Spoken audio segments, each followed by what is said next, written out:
This is a continuing series of videos on biblical hermeneutics, the art and science of how to interpret the Bible.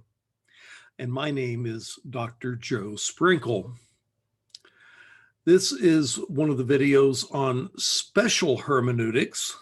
Special hermeneutics deals with the principles of interpretation that apply to specific literary forms, such as narrative, law, prophecy, gospels, parables, and the like. And this particular video will treat the special hermeneutics of Old Testament narratives.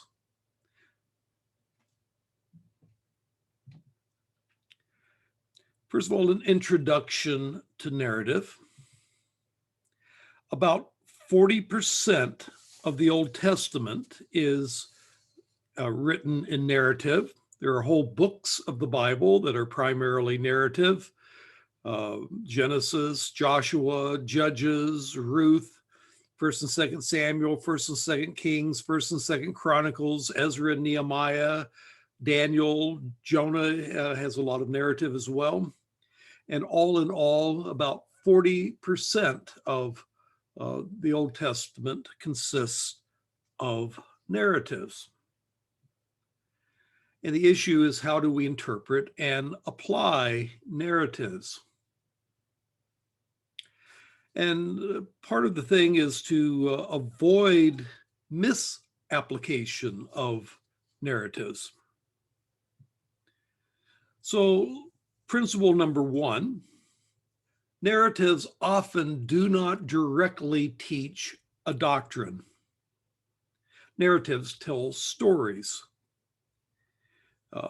They don't typically teach doctrine. They more often, at least, illustrate doctrine that's taught elsewhere propositionally. And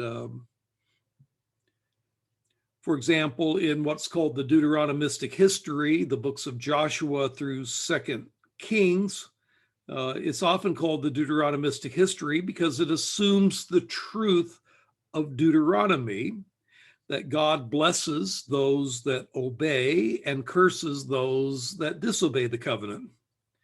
And as part of the historian's operating assumptions, he interprets biblical history in accordance with Deuteronomy's theology. He assumes the reader to be familiar with Deuteronomy in order to interpret his history at points. So narratives often don't directly teach an doctrine, but they do illustrate doctrine taught elsewhere. Again, Deuteronomistic history is an example there too. Second, Old Testament narratives report what happened, but not necessarily what should have happened or what ought to have happened every time. Again, the issue is that narratives tend to be descriptive, but are not necessarily prescriptive. Now, there's some corollaries that go along with that. Number one, not every narrative episode has an identifiable moral to the story. Sometimes an episode is included for artistic or aesthetic rather than didactic reasons. There's no doubt there's theological and didactic aims in the minds of the biblical narrators, but in some cases, the operation of the literary imagination develops a momentum of its own. Consequently, without abandoning their goal of revealing the truth of God's work in history and Israel's hopes and failings, the biblical authors could also indulge in literary play peripheral to their didactic aims for the sheer pleasure of it. Such play actually enhances and enlarges the text's meaning by the amusing or arresting or gratifying style of the presentation. And authors like Robert Alter and Meyer Sternberg discuss biblical narrative along these lines. Again, not every narrative has an identifiable moral to the story. Part of what is written is for aesthetic reasons. And again, Robert Alter and Meyer Sternberg are authors who discuss this kind of thing in much detail. Corollary B, what people do in narratives is not necessarily a good example for us. Most of the biblical characters are far from perfect, and their actions are far from perfect too. And so there's a danger in taking a monkey see, monkey do school of application here. So for example, in the Joseph story, one must look at the Joseph story as a whole and not simply assume that every narrative episode is giving you the gist of what the author is trying to say. The moral of the story overall is clear, that God providentially used the hatred of Joseph's brothers to put Joseph in a position to save his brothers from the famine which was to come. And thus he preserved the Abrahamic promise of seed. But it's God and not Joseph that's the hero of the moral story. So a good moral to the story is that God can turn evil into good. And it actually says that fairly explicitly in Genesis 50 verses 19 and 20. You meant it for evil, but God meant it for good. But then there are fanciful and unwarranted morals that some preachers might get out of a story like this. Such as, even slaves can get ahead if they foster administrative skills, or don't tell your dreams to others, you'll get in big trouble for it, or how a foreigner can rise to a position of authority. The narratives are not really told with the purpose of accomplishing those goals.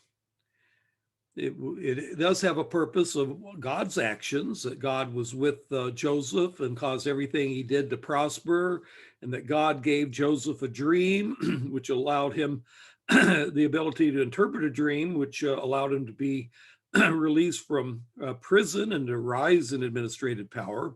And God, used evil for good throughout the story. So it says something about God, but it really doesn't say anything about how slaves can get ahead, or telling your dreams to others, or foreigners rising to positions of authority. Those are all fanciful and unwarranted lessons that some people might attempt to derive. Nor should we assume that Joseph is completely unflawed as a character. Joseph appeared at the beginning of the story as a spoiled favorite of Jacob. And he later on shows himself to be deceitful when he sees his brothers, recognizes them, but they not he, and makes false accusations and imprisons them on false charges of being spies, when he knows good and well that they're not spies. And so is Joseph really a good example? Well, in some ways he is, when he forgives his brothers, but in other ways he is anything but a good example. And so we can't just look at Joseph and said that, well, just because Joseph accused his brothers falsely, that's okay for us to accuse other people falsely. We can't draw that kind of conclusion. His lies, his falsehoods about his brother spying, his imprisonment on trumped up charges, none of those things are examples to be followed. Now, this goes along with a third corollary.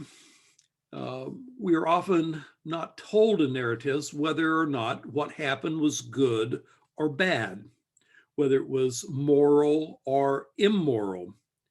And in such cases, it is for us to judge whether what the character did was moral, not on the basis of what the text says that he did, but on the basis of clear didactic moral teaching elsewhere in Scripture. So, for example, when you have a case, say, of Mordecai telling Esther that she's to hide her Jewishness so she can win the beauty contest and become queen of Persia. Was that morally right or morally wrong? Well, if I, by analogy, told someone that they should hide the fact that they're a Christian to get a job, well, that would strike me as a little bit problematic. Moreover, for a Jewish woman intentionally to seek to marry a pagan, even if he is a king, seems contrary to the spirit of the law, where a mixed marriage with unbelievers is condemned in Ezra chapters 9 and 10, and also in 2 Corinthians 6:14. Thus, what Esther did was probably wrong, though the text never says so. But then the narratives often don't. Or another example, so I would say this one was wrong, just as a Christian hiding their faith is wrong. And another example is Moses killing the Egyptian who was beating a Hebrew slave, which we read about in Exodus chapter 2, verses 11 and 12. Was what Moses did right or wrong? Well, it does seem to be in violation of the command against murder, and that would suggest that it was wrong. On the other hand, if he was saving a man's life from being murdered, it could be justifiable homicide. It all depends on the details that the text doesn't bother to give us. But it's not the text's point to determine this, apparently. So again, probably wrong, though possibly justifiable homicide. Now, Hebrew narratives teach both implicitly and explicitly. A narrative in the Bible does not need to state a moral, but it might illustrate or even illustrate one, even where none is explicitly stated. So, for example, when Jacob tricked his brother Esau and his father Isaac in Genesis 25 and 27, and then later he gets tricked by his uncle Laban in Genesis 29, you have to think that the author of Genesis is probably implying that this is a poetic justice sort of thing, that he's kind of reaping what he has already sowed. Or you have David's life, which was very problematic after his adultery with Bathsheba. And this would seem to illustrate how sin can lead to trouble and even disaster.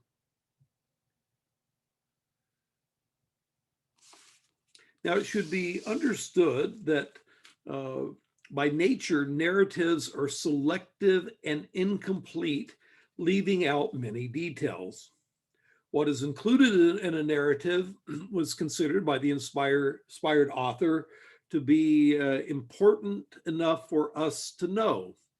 And given that a text which is very sparse in details and descriptive language, we must ask ourselves why a narrator chooses to elaborate and to paint a picture of a character when he does, or to repeat things when he does.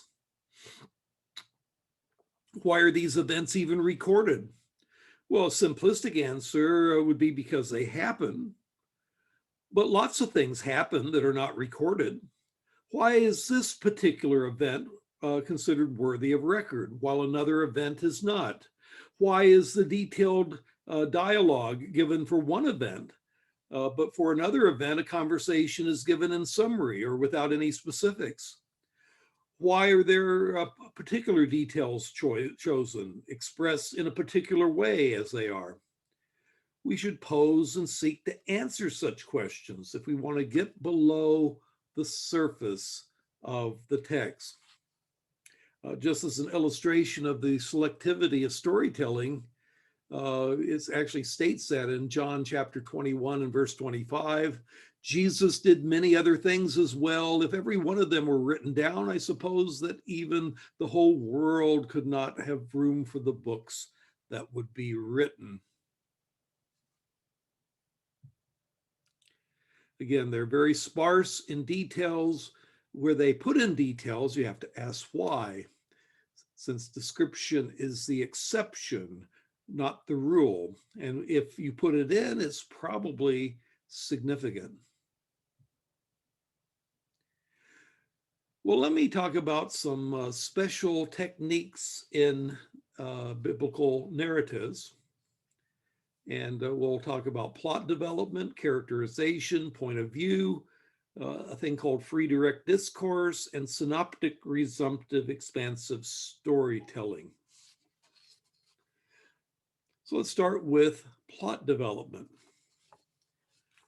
Now, all stories, not just those in the Hebrew Bible, but pretty much all stories show plot development. They begin with an opening, then there'll be some sort of conflict or problem that comes up, and that problem will reach its climax or greatest amount of complication at some point in the story, but then there'll be some sort of resolution of the conflict, and then you will have a closing. That's just kind of how plots work. An opening, introducing the story, conflict or problem that adds tension to the story, climax or complication, then resolution where the tension begins to be released, and then closing that brings the episode to an end.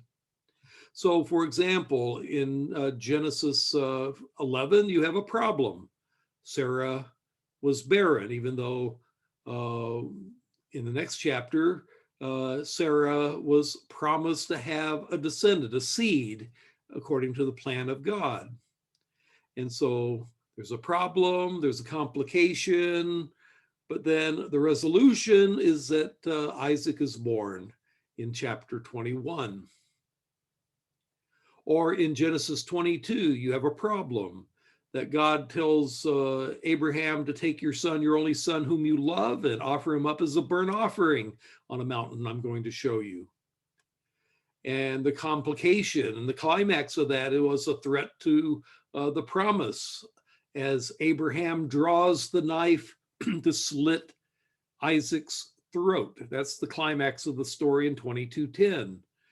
But then it reaches a resolution when God immediately intervenes and has him substitute a ram and reaffirms the promise that was given in chapter 22, verses 12 and 13.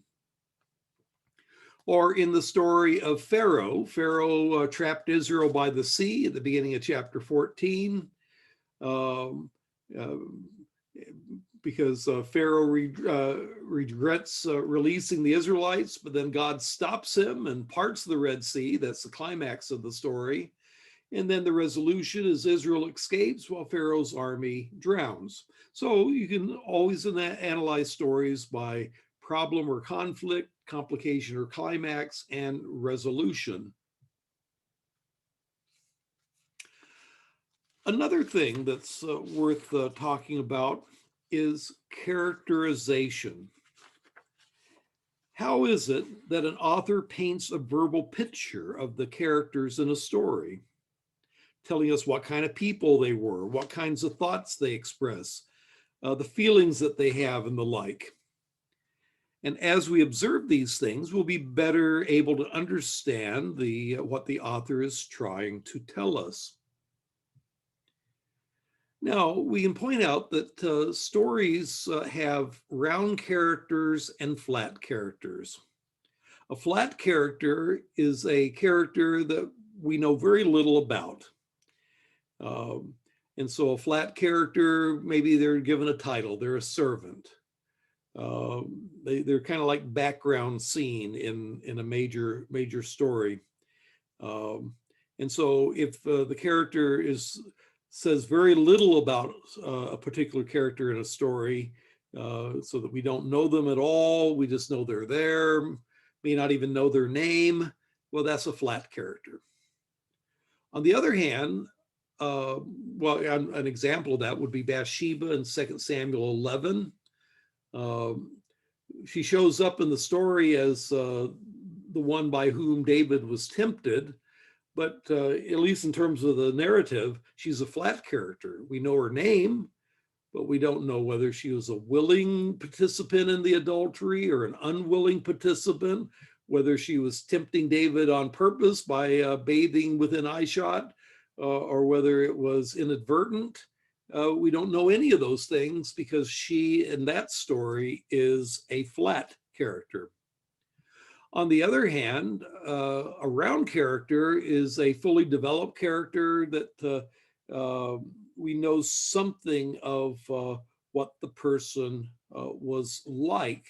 We can know their personality to some degree.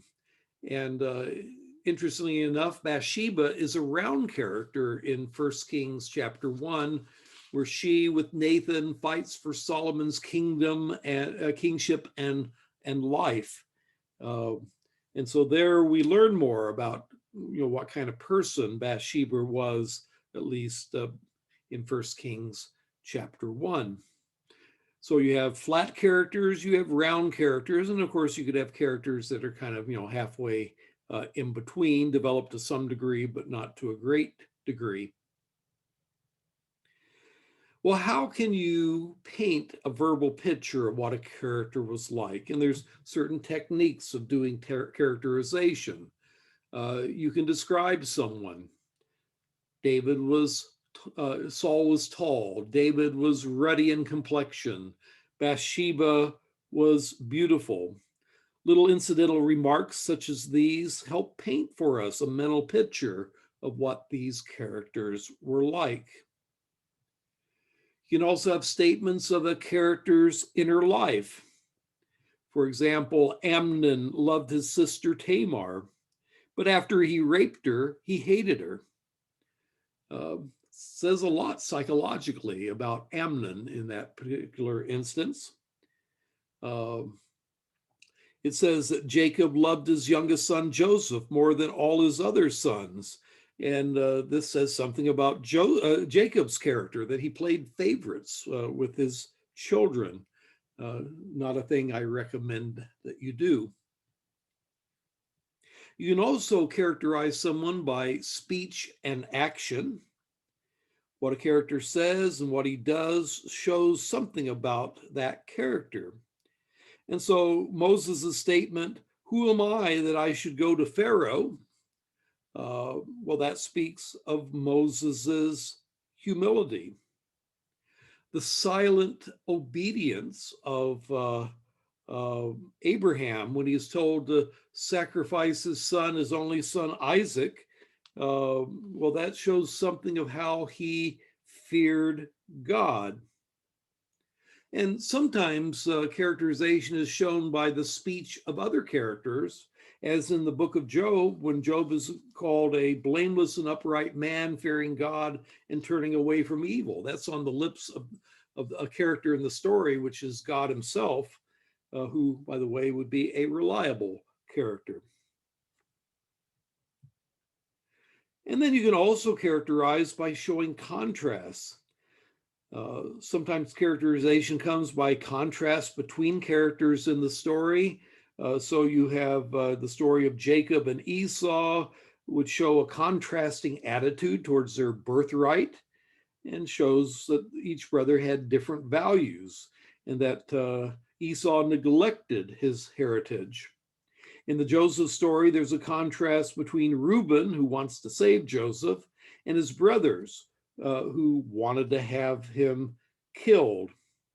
And the contrast between the integrity of Uriah and the morally fallen David in 2 Samuel 11, who commits adultery with Uriah's wife, is yet another example. So contrasts also show characterizations. Let me move on to the idea of point of view.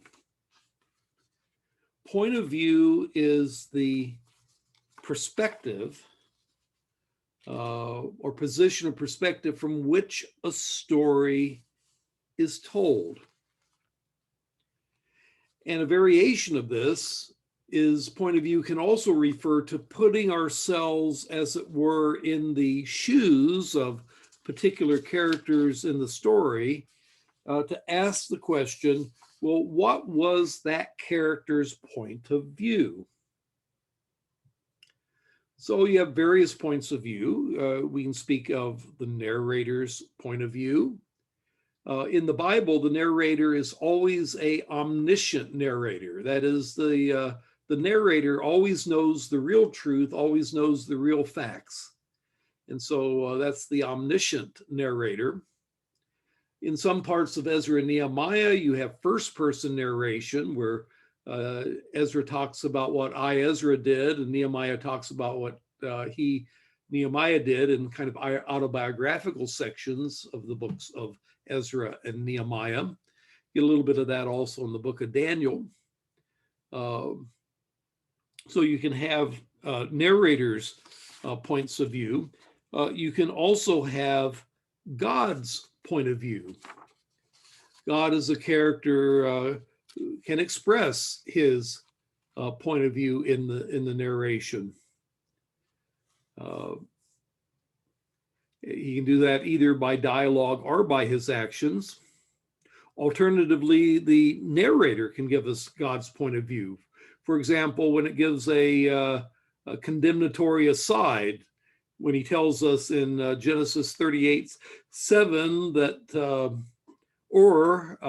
Judah's son was wicked in the Lord's sight. You might ask how the narrator knows that. Well, the narrator is a prophet who can convey to us the thoughts of God, and thus God's point of view and the narrator's point of view are the same. They are virtually indistinguishable in biblical narratives. Now, if one had time, I could go through a narrative like the story of David's adultery with Bathsheba, and talk about his point of view, but then the point of view perhaps of Bathsheba, the point of view of Uriah, who comes back from the battle, and so on and so forth, and Joab, when he's told to have Uriah killed. We could ask the question, what were each of these characters thinking? Now, when David saw Bathsheba bathing, from his point of view, he obviously experienced lust. One can only speculate what Bathsheba's point of view when she was called to be with the king and was propositioned to commit adultery with him. Was she a willing character, or was she an unwilling character that didn't feel like she had any choice but to do the king's bidding? And then if you go back to David's point of view, when Bathsheba sends him a note saying, "I'm pregnant," from his point of view, he would be thinking, well, I'm in a lot of trouble. From Bathsheba's point of view, she would also be thinking, I'm in quite a bit of trouble because her husband was away at war and could not possibly have been the father. And then the actions that follow, from David's point of view, he was trying to get Uriah to come back from the battle, go home, sleep with his wife, so you could at least plausibly argue that the baby was his. But then from Uriah's point of view, he may have wondered why he was being taken out of the battle to be a messenger boy, and may have refused to go home and be with his wife because maybe he heard a rumor. He says he did it because he was such a good soldier that he couldn't enjoy the benefits of hearth at home while the war was going on. But it may be that he heard a rumor from the servants who had brought Bathsheba to the palace, as to what might really have been going on, and chose not to cooperate with the plan. And then if you go back to David's point of view, did he believe that Uriah was lying to him, or did he believe he was telling the truth when he said he didn't go home because he was such a good soldier? Well, if he believed that he was telling the truth, well, if he believed he was lying, then he may have passed a death sentence on Uriah for defying the king. But if he thought he was telling the truth, that he really was doing it because he was a good soldier, well, then David's sin is accentuated, because then he sent him back in order to be punished for David's crime, not for anything that Uriah had done. And then you'd have to ask, well, what would have been your Joab's point of view when he got the message from David saying, have Uriah killed, put him in the front of the battle and withdraw from him? Was that what Joab did? As a matter of fact, when he sends the message back, that's not what he did. What he did instead was that he sent a whole group of guys on a suicide mission, and they were all killed as they got too close to the wall. And the messenger was told, when David asked you, why did you go so near to the wall? You were to tell him, Uriah the Hittite is dead also. In other words, from Joab's point of view, he's telling David, you're an idiot. You know, if I had done what you told me to do, to put him in the front of the battle and then withdraw from him, then everybody's going to know that I gave orders specifically to get one man killed.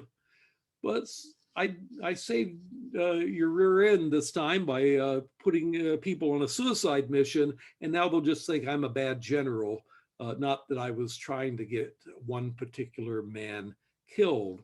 It's a really interesting story to go through the story of David and Bathsheba and go into the point of view of each of the characters one by one.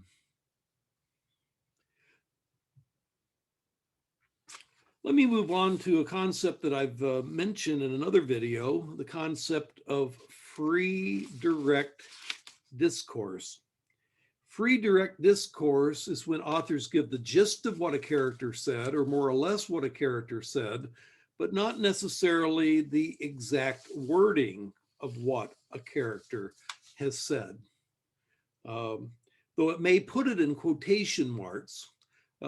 Hebrew lacks quotation marks, so does New Testament Greek as far as that goes.